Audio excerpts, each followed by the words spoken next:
যুক্তরাষ্ট্রের হুঁশিয়ারির পর ফিলিস্তিনের পশ্চিম তীর অধিগ্রহণের বিল স্থগিতের নির্দেশ দিয়েছেন প্রধানমন্ত্রী বেঞ্জামিন নেতানিয়াহু।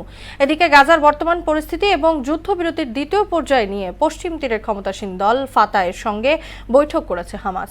অন্যদিকে যুদ্ধবিরতি 2 সপ্তাহ পরও গাজায় খাদ্য সংকট বিপর্যয়কর অবস্থায় বলে জানিয়েছে বিশ্ব স্বাস্থ্য সংস্থা। আর জাতিসংঘ বলছে গাজায় 11,500 গর্ভবতী নারী সহ 1/4 মানুষ অনাহারে ভুগছে। কাজী শাহরিনের রিপোর্ট। ইসরায়েলের প্রধানমন্ত্রী বেঞ্জামিন নেতানিয়াহু তার নেতৃত্বাধীন জোট সরকারকে পশ্চিম তীর দখল সংক্রান্ত বিল স্থগিতের নির্দেশ দিয়েছেন। লিকুদ পার্টির এমপি ওফির ক্যাটস এ তথ্য নিশ্চিত করেছেন। সমালোচনা ও যুক্তরাষ্ট্রের হুঁশিয়ারির পর এ নির্দেশ দেন নেতানিয়াহু। এদিকে মিশরের মধ্যস্থতায় নিজেদের রাজনৈতিক প্রতিপক্ষ ফাত্তাহ এর সঙ্গে বৈঠক করেছে হামাস। বৃহস্পতিবার কায়রোতে বৈঠক হয়েছে বলে এক প্রতিবেদনে জানিয়েছে এএফপি। প্রতিবেদন মতে গাজার বর্তমান পরিস্থিতি এবং সেখানে যুদ্ধবিরতির সম্ভাব্য দ্বিতীয় পর্যায় নিয়ে বৈঠক করেছে দুই পক্ষের নেতারা।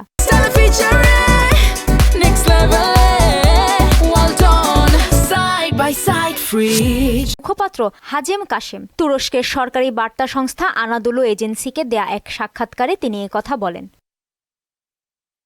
অন্যদিকে যুদ্ধবিরতির 2 সপ্তাহ পার হলেও গাজায় কাটছে না খাদ্য সংকট। বিশ্ব স্বাস্থ্য সংস্থা বলছে উপত্যকাটিতে খাদ্য সংকট এখনও বিপর্যয়কর অবস্থায়। 41টি সাহায্য সংস্থা অভিযোগ করে বলেছে ইসরায়েল গাজায় ত্রাণ সহায়তা প্রবেশে বাধা দিচ্ছে, আর যতটুকু ত্রাণ প্রবেশ করছে তা প্রয়োজনের তুলনায় নগণ্য।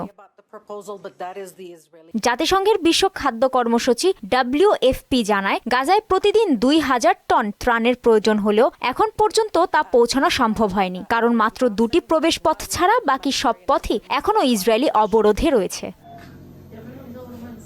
জাতিসংঘের তথ্য মতে গাজায় 11,500 গর্ভবতী নারী সহ 1/4 জনগণই অনাহারে ভুগছে। এছাড়া গাজায় জন্ম নেয়া 70% শিশুই সময়ের আগেই বা কম ওজন নিয়ে জন্মাচ্ছে। কাজী শাহরিন, মোহনা সংবাদ।